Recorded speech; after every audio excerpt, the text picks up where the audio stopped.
우리 앞뒤 좌우로 성도님들과 교제하는 시간 가지실까요? 또 한 주간 또 잘 보내셨습니까? 네, 이제 완연한 가을입니다. 이 가을 아침, 주일 아침 또 여러분 뵙게 돼서 진심으로 반갑고 감사합니다. 본문의 공간적 배경, 광야죠. 여러분, 광야하면 떠오르는 이미지가 무엇입니까? 이글거리며 장렬하는 태양볕, 풀 한 폭이 찾아보기 힘든 간조하고 메마른 땅, 생명에 치명적인 위해를 가하는 온갖 야생 짐승들, 또 독충들, 이런 거죠. 그러니까 한마디로 죽음의 그림자가 짙게 드리워져 있는 그 죽음의 땅, 이게 바로 광야하면 우리에게 떠오르는 그런 이미지입니다. 그렇습니다. 그런 죽음의 땅 한가운데요, 오늘 생명이 피어오르는 그런 멋진 장면을 우리가 본문에서 발견하게 됩니다. 그 생명으로 말미암아요, 기쁨과는 전혀 상관이 없을 듯한 그 절망의 땅 광야에서요, 생명의 환희가 샘솟는 그런 역사 또 우리가 마주하게 됩니다. 바로 그 생명의 언약과는 저만치 소외되어 있는 이방인 에티오피아 내시죠. 그가 전도자 빌립을 만나서 구원을 얻게 되고 또 그 구원으로 말미암아 그 마음에 기쁨과 환희가 가득하게 되는 그 장면이 기록된 본문입니다.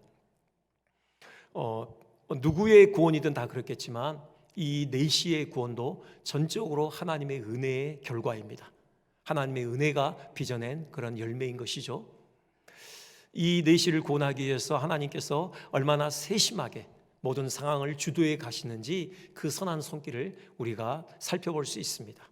오늘 한번 그 손길을 추적해 보면서요, 하나님께서 어떻게 선하신 분이신지, 어떻게 한 사람을 구원하기 위해서 하나님이 열심을 가지고 일하시는지, 하나님의 그 열심을 다시금 우리 마음에 새기는 그런 복된 시간이 되었으면 좋겠습니다. 먼저요, 하나님께서 이 내시를 구원하시기 위해서 사용하신 장치, 일하신 부분은요, 이 내시 안에 영적인 갈망을 불어넣으셨다라는 겁니다. 에티오피아 사람이죠. 아프리카 대륙에 살고 있는 흑인입니다. 예루살렘하고는 전혀 상관이 없는 그런 사람처럼 보여요. 근데 그가 지금 예루살렘에 방문을 했습니다. 이유가 뭡니까? 하나님을 예배하기 위해서죠. 하나님을 예배하고 그 예루살렘에서 지금 고국으로 다시 돌아가는 길에 전도자 빌립을 만났던 것이죠. 이 사람이 어떻게 하나님에 대해서 알게 되었을까? 하나님에 대해서 관심을 갖게 되었을까? 주전 586년 바벨론에 의해서 남유다가 망하잖아요. 그래서 남유다 사람들, 이스라엘 사람들이 전쟁의 그런 어려움을 피해서나 어떤 살 궁리를 쫓아서 지중해 세계 전역으로 흩어집니다. 디아스포라 유대인들이죠. 그들이 시간이 지나면서 그들의 자손들이 그들의 모국어인 히브리어를 잊어버리게 돼요. 당시 지중해 그 세계의 공용어였던 헬라어를 쓰게 되죠. 유대인들이 히브리어를 잊어버린다. 이것이 큰 문제가 되는 것은요, 유대인의 정체성의 근간이라고 할 수 있는 구약 성경을 더 이상 읽을 수 없다. 그걸 의미하는 겁니다. 그래서 그 이집트의 알렉산드리아에 사는 유대의 공동체가 중요한 일을 시작했는데요, 그게 바로 헬라어로 구약 성경을 번역하는 일이었습니다. 이름하여 70인경이라고 부르죠. 이스라엘 12지파에서 6명씩 이 번역하는 일에 관여했다. 그런 전설에 의해서요, 정확하게는 72인경이 돼야 되는데 아무튼 70인경이다. 그렇게 부릅니다. 이 70인경이 유대인들의 손에 쥐어졌기 때문에 이제 그들이 어떤 유대교의 정체성을 또 지켜낼 수 있었던 거고요. 나아가서 이방인들 중에서도 유대교에 관심을 갖는 사람들이 생겨난 겁니다. 유대교로 개종을 하게 되기도 하고요. 또 개종까지는 아니지만 그래도 유대교에 관심을 가지고 해당 예배에 참석도 하는 이런 사람들이 생겨난 것이죠. 바로 이 에티오피아 내시, 이 사람도 그런 이방인 중에 한 사람이었을 것입니다. 그런데 이 사람에게 특이한 것은 그 하나님을 향한 열정이 대단하다는 겁니다. 그 하나님을 향한 그 진리에 대한 목마름이 탁월하다는 거예요. 여러분, 지금 예루살렘까지 갔다라고 했는데 하나님을 예배하기 위해서요, 그가 살던 에티오피아에서 예루살렘까지 그 거리가 얼마인가? 장장 1500km라고 합니다. 1500km요. 제가 남아공에 있을 때 제가 살던 지역에서 케이프타운 들어보셨죠? 그곳까지가 1500km거든요. 제가 뭣도 모르고 운전해서 제가 갔습니다. 송구 영신 예배 끝나고 새벽 2시에 잠을 한숨도 안 잤죠. 새벽 2시에 운전해서 출발해서요, 밥 먹는 시간 빼고 운전만 했던 것 같습니다. 저녁 8시쯤에 도착했습니다. 네, 뭐 그런 적이 있는데 뭐 그렇게 긴 거리예요. 근데 지금 뭐 이 당시엔 자동차가 없잖아요. 마차를 이용했죠. 그래서 어떤 학자는 한 달은 좋게 걸렸을 거다, 그렇게 보더라고요. 계산해 보니까 그래요. 하루에 50km씩 이동하면요 1500km 30일 걸립니다. 한 달 걸리는 그 여행을 통해서 지금 예루살렘까지 찾아간 거예요. 하나님을 예배하기 위해서. 또 오는데 한 달 아닙니까? 예루살렘에서 얼마나 머물렀는지 모르겠어요. 그 많은 시간을 할애해서 하나님을 예배했던 것입니다. 그만한 열정이 있었어요. 그만큼 이 에티오피아 심령의 내시의 이 심령에는 그 하나님을 향한 그 영적인 갈망으로 가득 차 있었던 것이죠. 그의 영적인 갈망을 보여주는 또 하나의 장치가 있는데, 도구가 있는데, 그게 바로 성경입니다. 예루살렘에서 돌아오는 길에요 수레에 앉아서 뭘 했냐? 성경을 읽었다고 해요. 이사야 선지서를 읽었습니다. 여러분, 이게 놀라운 것은 당시 성경은 너무 비싸요. 일반인이 그냥 개별적으로 소장할 수 있는 그런 물건이 아닙니다. 아주 고귀하고 값비싸고 구하기 힘든 것이에요. 근데 이방인인 이 에티오피아 사람이요 그의 손에 성경을 들고 있었어요. 개인적으로 소장하고 있었던 것입니다. 물론 구약 성경 전체는 아니겠죠. 분량이 너무 컸어요. 당시는 가죽으로 돼 있기 때문에요. 이사야 선지서를 어쨌든 그는 가지고 있었고, 돌아오는 내내 그 선지서에서 그의 눈을 떼지 않았던 것입니다. 이것이 의미하는 것은 그 안에 그만큼 영적인 갈망이 컸다라는 것을 의미하죠. 근데 이게 우리를 또 놀라게 하는 이유 중에 하나는 이 에티오피아 내시는 특별한 사람이었다라는 거예요. 그가 살고 있는 에티오피아 그 나라에서요 막강한 권력과 부를 손에 거머쥐고 있는 인물이었다라는 겁니다. 그 에티오피아 여왕 간다게의 모든 국고를 맡은 관리인이다, 그렇게 지금 기술되고 있는데요. 뭐 우리식으로 치자면은 재무장관이죠. 요즘 우리나라 직제로 치자면은 뭐 경제부총리쯤 되는 인물이었던 것입니다. 당신은 왕정 시대잖아요. 그 나라의 모든 권력과 부가 여왕의 손에 집중되어 있습니다. 그 여왕의 신임을 맡아 그 재정을 관리하던 그 재무장관, 그러니 막강한 권력과 부를 손에 쥐고 있는 것이죠. 여러분, 그럼에도 불구하고 이 사람에게는 채워지지 않는 영적인 갈망이 있었던 것입니다. 그 권력과 부로는 도무지 충족시킬 수 없는 그런 갈망 때문에 그는 그 먼 거리 여행을 하나님께 예배하기에 감행했던 것이죠. 이 사람 안에 있는 이 영적인 갈망, 이걸 보면서요 제게 떠올랐던 또 하나의 인물이 있습니다. 바로 누가복음에 나오는 삭개오죠. 삭개오도 부자였잖아요. 내노라 하는 부자였죠. 하지만 그 부로는 충족되지 않는 그 영적인 갈망이 어느 날부터 그 안에 피어오르기 시작합니다. 그가 이 예수님을 보기로 원하잖아요. 군중들에 의해서 예수님 가까이 갈 수 없게 되자 포기하고 집으로 돌아서는 게 아니라요 그가 달려갑니다. 나무 위에 올라가요. 여러분, 당시 유대 사회에서 중년 남자가 달려가고 또 나무 위에 올라가는 장면을 보기는 결코 흔치 않습니다. 쉬운 일이 아니에요. 그만큼 심하게 체면을 구기는 일이기 때문에 그래요. 중년 남자가 달려간다는 것도 그렇고요, 특히나 당시의 유대인의 복장은 우리처럼 바지가 아니잖아요. 두루마리를 이렇게 휘감고 있잖아요. 그러니까 나무 위에 올라갈 때 그 아래에 있는 사람들에게 자기 하체가 그대로 드러나 보이는 것입니다. 그걸 감수한 거예요. 여러분, 삭개오가 보통 인물입니까? 얼마나 완고한 사람입니까? 이웃의 아픔에는 눈 하나 깜짝하지 않는 철면피였어요. 어떤 소상인들의 그 동족 이웃의 고열을 빨아서 자기 주머니를 채우는 그런 파렴치 아니었 있습니다. 그럼에도 불구하고 그가 그런 체면을 구기면서 자기 하체를 드러내 보이면서까지 그가 예수님을 그토록 만나기를 원했던 것이죠. 그 마음에 타오르는 영적 갈망이 있었던 것입니다. 그래서 이 예수님께 나아갔던 것이죠. 이 내시 안에 있던 이 영적 갈망, 그리고 그 삭개오 안에 있던 그 영적 갈망, 그것이 어디로부터 왔을까요? 하나님께로부터 온 것이죠. 하나님께서 불어넣으신 것입니다. 그들을 구원하시기로 작정하시고 하나님께서 일을 시작하시는데 그들 가운데 영적인 갈망을 불어넣으신 것이죠. 그들 손에 쥐어져 있는 권력, 부, 그 무엇으로도 도무지 충족할 수 없는 그 하나님을 향한 타오르는 영적 갈망, 그걸 하나님께서 그들 가운데 불어넣으신 것이죠. 그래서 주님 앞으로 나오게 만드신 것입니다. 우리가 지금 태신자를 작정하고 있습니다. 여러분, 진정한 변화는 어디서 시작되느냐? 이 영적 갈망으로부터 시작돼요. 우리가 태신자를 품고 기도하죠. 무엇을 위해서 기도할까? 그 기도의 중요한 제목 중에 하나가 전 이거라고 생각합니다. 하나님, 그 10년 가운데 이 영적인 갈망을 부어주십시오. 이 영적인 목마름을 주십시오. 그들이 가지고 있는 그 무엇으로도 도무지 충족되지 않는, 오직 하나님으로만 충족될 수 있는 그 타오르는 영적 갈망, 그들의 마음에 부어주십시오. 여러분, 그럴 때 그들의 마음이 하나님께로 향할 것입니다. 은혜에 대해서 관심을 가질 거예요. 우리가 복음을 전할 때 그들이 아멘으로 화답하며 인격적으로 반응하게 될 것입니다. 우리의 손에 이끌려 바로 이 예배 현장에 나오게 될 것입니다. 이미 예수님을 믿은 우리에게도요, 이 영적인 목마름은 지속되는 것입니다. 여러분, 건강한 사람이라면요, 목마름을 느끼는 것이 정상이잖아요. 건강한 아이들, 제가 가끔씩 말씀드리는데요, 건강한 아이들 보십시오. 여러분, 아이들이 건강하다라는 것은 마구 땀을 뻘뻘 흘리면서 뛰어다니는 거죠. 그렇게 땀을 뻘뻘 흘리고 집에 와서는요, 그냥 물을 또 벌컥벌컥 마셔야 되는 거죠.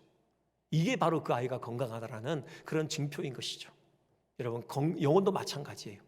건강하면요, 목이 마르게 돼 있습니다. 하나님께서 우리에게 맡기신 그 사명의 자리에서 우리 영혼이 활발히 활동을 하게 되잖아요. 그러면 목이 마르게 돼요. 여러분, 하나님께서 우리에게 맡기신 그 세상 한가운데 그곳에서 우리가 은혜를 흘려버리는 일을 하는 거잖아요. 그러면 또 위로부터 부어지는 은혜에 대한 또 갈망이 우리 가운데 일어나게 되는 것입니다. 그것이 없다, 우리 안에 영적인 갈망이 없다, 그럼 둘 중에 하나입니다. 우리가 아무런 활동을 하지 않는 거예요. 하나님께서 우리에게 맡기신 그 사명의 자리를 우리가 지켜내지 않고 있다라는 것을 의미하는 거예요. 그리고 또 하나는요, 우리 영혼이 병들었다는 거죠. 여러분, 육체가 병들면은 그 갈증을 느끼지 않아요. 만성 탈수증이라고 있잖아요. 우리 몸에 물이 중요하죠. 한 5% 정도가 부족하면은 이 뇌의 이상 작용이 일어난다잖아요. 뭐 환각 증세가 나타나고요. 한 12%, 13%가 부족하면은 탈수에 의해서 죽을 수 있는 아주 치명적인 어떤 위협적인 상태에 들어가게 됩니다. 그래서요, 우리 몸에 2%가 부족하게 되면 물이, 그때부터는 목마름을 느끼게 되는 거예요. 일종의 경보 장치인 거죠. 하나님께서 우리 몸에 장착시켰어요. 그것처럼 우리 영혼도 마찬가지예요. 2%가 부족하면 우리는 늘 은혜에 대한 목마름이 생겨나는 것이에요. 그런데 만성 탈수증, 몸에 물이 부족해도요, 갈증을 느끼지 않는 경우가 있어요. 만성적인 탈수증에 걸린 사람이요. 혹시 우리가 만성 은혜 탈수증에 걸려서 정말 은혜가 필요함에도 불구하고 그 은혜의 필요성을 망각하며 그냥 그렇게 자족하며 살아가는 분이 계시다면 다시금 우리 영혼을 돌아봤으면 좋겠습니다. 이 하나님의 은혜를 향한 거룩한 갈망, 우리 마음에 부어졌으면 좋겠습니다. 이 영적인 목마름과 관련된 이슈가 오늘 본문에서 또 하나 발견되어집니다. 그게 바로 예배예요. 이 내시가요, 그런 타오르는 그 영적 갈망을 가지고 그가 하나님을 예배하기 위하여 그 먼 거리 여행을 마다 않고 감행하잖아요. 예배가 가지고 있는 힘이에요. 여러분, 예배는요, 하나님과의 인격적인 만남의 현장입니다. 목마른 영혼이 이 예배 현장에 나올 때 정말 하나님을 만남으로 그 안에 은혜의 담비로 촉촉히 적셔지는 그런 역사가 있게 되는 거예요. 학자들 중에 그 주석서를 봤는데, 이 지금 내시가 예루살렘에서 지금 자기 고국으로 돌아오는 마차에 몸을 싣고요, 성경을 읽으면서요, 지금 그 마음의 상태가 어땠을까? 여러 주석가들이 공허했을 것이다, 여전히 공허했을 것이다. 그 타오르는 목마름을 가지고 예루살렘까지 올라갔지만, 하지만 여전히 그는 그 목마름을 채우지 못하고 공허한 마음을 가지고 돌아가는 중일 거다, 그렇게 주석을 하더라고요. 이유가 뭐냐? 충분히 근거가 있어요. 당시 예루살렘 성전은요, 이방인에 관해서는 상당히 박했습니다. 아주 폐쇄적이었어요. 여러분, 아무나 성전에 들어가고 싶다고 해서 들어가는 거 아니었잖아요.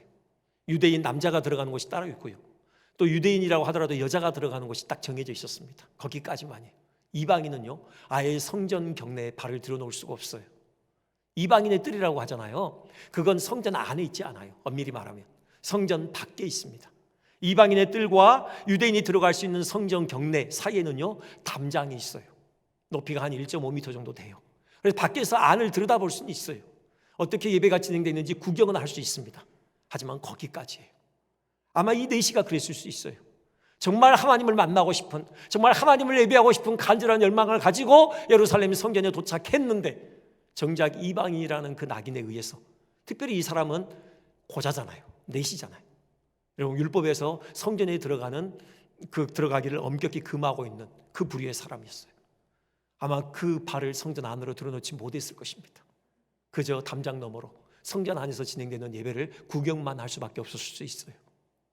이방인의 뜰은요 소란스러웠어요. 예수님께서 2번이나 성전을 정결하게 하시는 그 장소가 바로 이방인의 뜰 아닙니까? 장사치들이 그냥 왁자지껄 떠들어대는 그런 현장에서 얼마나 기도에 집중이 되겠습니까? 그러니 채워지지 않는 그 영적 목마름, 그 공허함을 가지고 어쩔 수 없이 발길을 돌릴 수밖에 없었을 것이다. 그렇게 볼 수 있는 것입니다. 여러분, 우리 교회는 그러지 않았으면 좋겠습니다. 영적 목마름을 가지고 이것은 나오는 영혼들마다, 여러분 이 예배에 앉아있는 심령들마다 하늘이 열리고 하늘의 신령한 은혜가 쏟아 부어졌으면 좋겠습니다. 영의 눈이 열리고 하나님의 그 선하신 얼굴빛을 배우는 은혜가 있었으면 좋겠습니다. 성령의 충만한 임재를 통하여서 그 무엇으로도 채울 수 없는 우리의 영적 갈망이 채워지는 그런 은혜가 우리 가운데 있으면 좋겠습니다. 우리가 들어올 때는 혼자 들어왔을지라도 이 예배당을 나갈 때는 혼자가 아니었으면 좋겠어요. 우리 주님과 함께였으면 좋겠습니다. 물론 들어올 때도 우리 안에 성령께서 함께 계시죠. 나갈 때도 성령께서 함께 계셔요. 그런 말씀이 아닙니다. 단지 이론이 아니라요, 실제로 우리가 성령의 임재를 경험했으면 좋겠습니다. 우리가 실제로 이 예배당을 나갈 때는 주님의 손을 맞잡고 당당히 세상을 향하여 발걸음을 내딛는 그런 역사가 우리 모두에게 있기를 주님의 이름으로 축원드립니다. 두 번째요, 이 내시를 구원하시기 위해서 하나님께서 준비하신 또 하나의 도구, 바로 전도자 빌립이죠. 여전히 채워지지 않는 영적 공허함을 가지고 돌아가고 있는 그 내시로 하여금 결국에는 부활의 주님을 만나 그 영적 공허를 하늘의 신령한 기쁨으로 채우게 할 인물로 전도자 빌립을 준비하셨던 것입니다. 이 둘이 광야길에서 극적으로 조우해요. 여러분, 여기에 연출자 되시는 하나님의 그 세심한 그 연출 우리가 확인하게 돼요. 출발지가 다르잖아요. 빌립은 사마리아에서 출발했어요. 내시는요 예루살렘에서 출발하죠. 지금 사마리아는 예루살렘에서 직선으로 북쪽으로, 정북쪽으로 올라가면요 한 74km 정도 떨어진 곳에 있습니다. 그곳에서 빌립은 출발하고요, 내시는 그 밑에 예루살렘에서 출발해요. 가사라고 있는데요, 예루살렘에서 가사까지 내려가는 길인데, 가사는 블레셋의 한 도시였잖아요. 저 예루살렘에서 남서쪽으로 한 70km 떨어진 곳에 있어요. 지중 해변에. 이제 가사가 아프리카로 들어가는 관문이었죠. 가사 거의 부근에서 만났다고 해봐요. 그러면 예루살렘에서 가사까지가 70km예요. 광야길이죠. 그러니 지금 빌립이 지금 내시를 광야 부근에, 그 가사 부근 광야길에서 만나기 위해서는요 얼마만큼 걸어왔어야 했겠습니까? 한 예루살렘을 경유했으면은 140km, 경유하지 않았으면 직선으로 하더라도 100km가 넘는 그 거리를 이동해야만 했어요. 그리고 이동 수단도 달랐죠. 빌립은 도보로예요. 내시는 마차, 수레를 이용했습니다. 네, 그렇게 해서 딱 그 장소에서 만나기 위해서는요 하나님의 세심한 연출이 필요한 거죠. 아마 빌립으로 하여금 사마리아를 떠나서 가사까지 내려가라 그렇게 말씀하실 때 아직 내시는 출발하지 않았을 것입니다. 어쩌면 이방인의 뜰에서 하나님께 기도하고 있었을 수도 있어요. 먼저 빌립을 출발시킨 거죠. 그래서 결국은 그 장소에서 둘이 맞닥뜨리게 하신 것입니다. 여기에는 또 하나 극적인 장치가 필요해요. 바로 성경. 지금 내시가요 성경을 읽고 있었죠. 이사야서입니다. 그가 떠나면서부터 1장부터 읽어 내려왔는지 모르겠어요. 근데 빌립을 만났을 때 그가 읽고 있던 본문이요 이사야 53장 7절부터 8절까지예요. 이사야 53장이라야 합니다. 빌립을 만났을 때 내시가 읽고 있던 그 성경 본문은요 이사야 53장이라야 해요. 왜요? 이사야 53장이 바로 고난받는 종, 고난받는 메시아에 대한 예언이잖아요. 예수 그리스도께서 우리를 위해서 십자가 지실 것, 그것이 예언된 구약의 복음의 정말 핵심이라고 할 수 있는 바로 그 장이 이사야 53장입니다. 그걸 통해서 자연스럽게 예수 그리스도에 대한 복음이 증거됐던 것이죠. 이렇게 하나님께서 역사하신 거예요. 그래서 이 둘의 극적인 만남이 이루어지게 하시고 결국 빌립을 통해서 바로 복음이 증거되며 부활하신 예수님을 인격적으로 만나는 그런 역사가 일어나게 된 것입니다. 우리가 이 대목에서 주목하고 싶은 것은요 빌립입니다. 여러분, 빌립은 이 기독교회사에서 정말 위대한 족적을 남겼어요. 그렇죠? 그가 유대의 경계를 넘어서 사마리아의 최초로 교회를 개척한 인물 아닙니까? 그가 전도해서 사마리아에 교회가 세워졌어요. 나아가서요, 최초로 이방인에게 그리스도 이름으로 세례를 준 전도자예요. 위대한 족적입니다. 그렇게 된 것은 물론 하나님의 은혜죠. 하나님께서 빌립을 특별히 선택하셔서 그 일을 맡기셨습니다. 그와 동시에 우리가 생각할 것은요, 빌립의 순종이에요. 빌립의 철저한 순종이 이를 가능케 했습니다.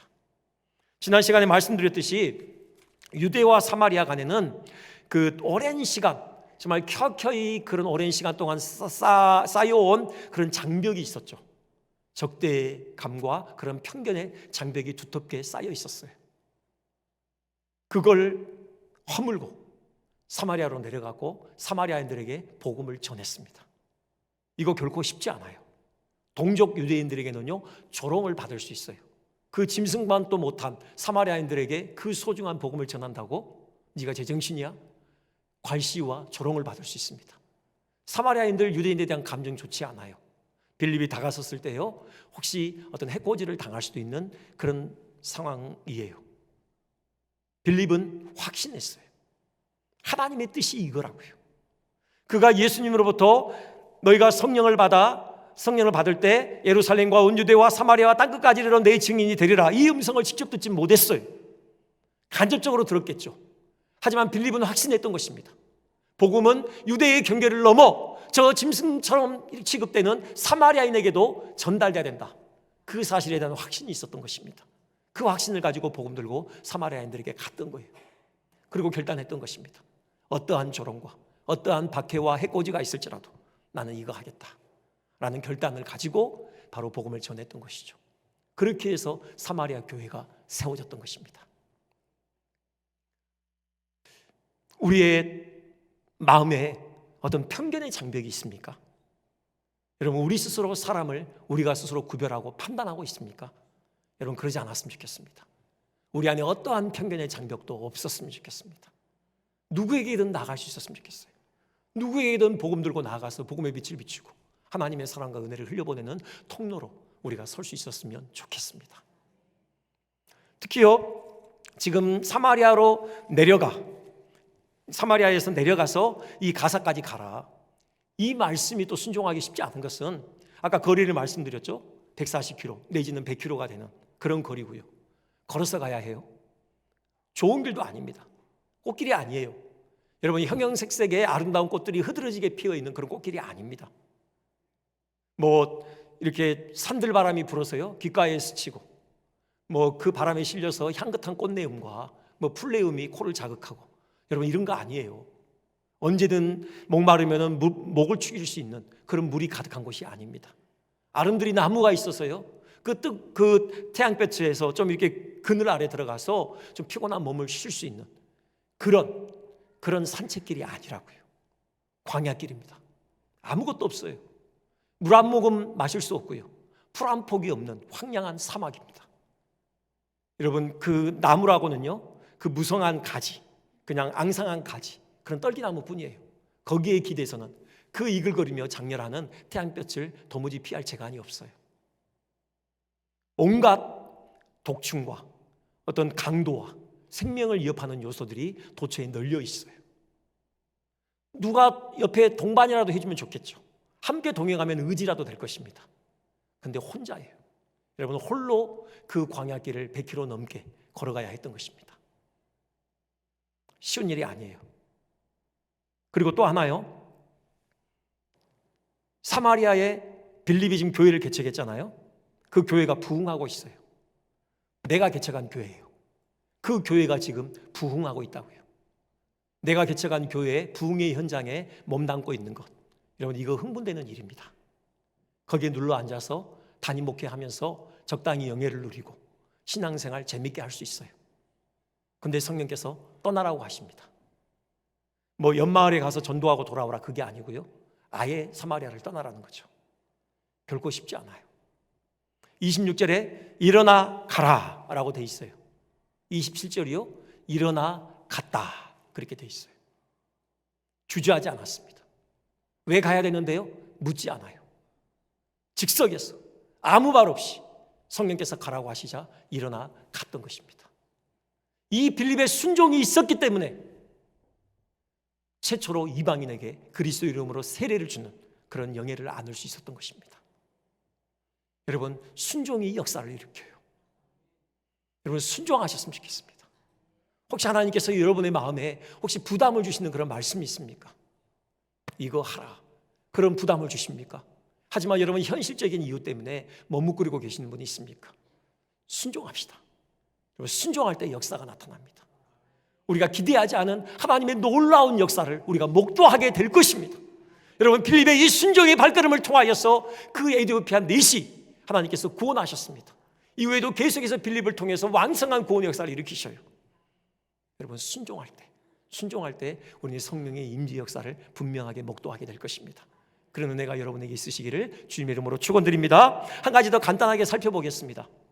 하나님께서 또 하나 마련하신 장처가 있는데요, 광야의 오아시스입니다.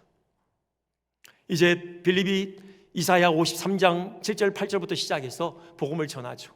예수 그리스도의 복음을 증거해요. 복음을 듣는 동안 가슴이 뜨거워집니다. 그렇구나, 바로 이 예수님이 나의 구주이시요 나의 하나님이구나. 빌립 네시가 깨달아 알게 됩니다. 예수님을 그의 구주로 영접해요. 그리스도인이 되는 겁니다. 그런데 가다 보니까요, 물이 있는 거예요. 광야에 물이 있다는 것은 오아시스죠. 오아시스를 발견한 것입니다. 하나님께서 떡하니 거기다가 마련해 놓으신 거죠. 그러자 마차를 멈춰 세우죠. 세례를 베풀어 달라라고 요청하고요. 그래서 둘이 내려가서 물에서 세례를 받고 올라옵니다. 이런 역사가 있게 돼요. 이게 왜 중요한가? 여러분, 세례가 어떤 의미가 있습니까?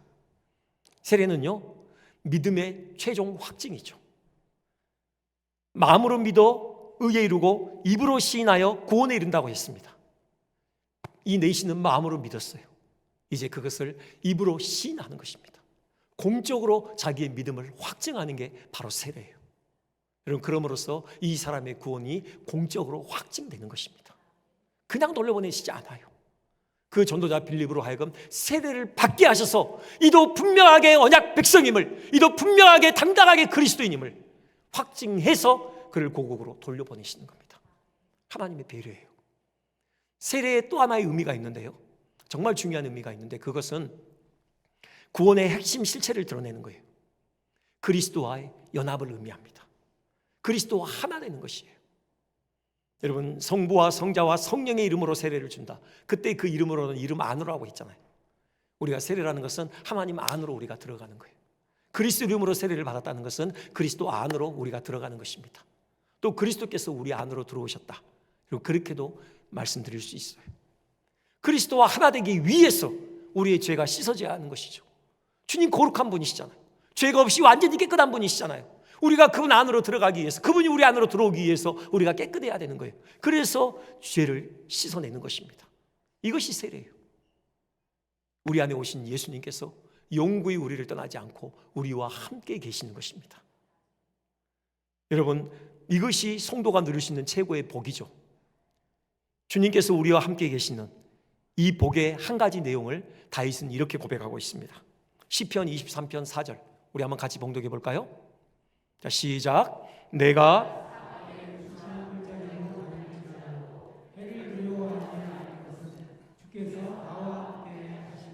아멘.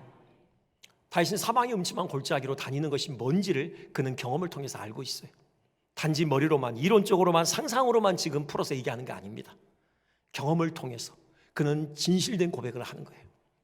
그랬죠. 자기의 숨통을 죄어오는 그 사울의 칼날을 피해서 정처 없이 광야를 헤매고 다닌 세월이요 10년이 넘어요.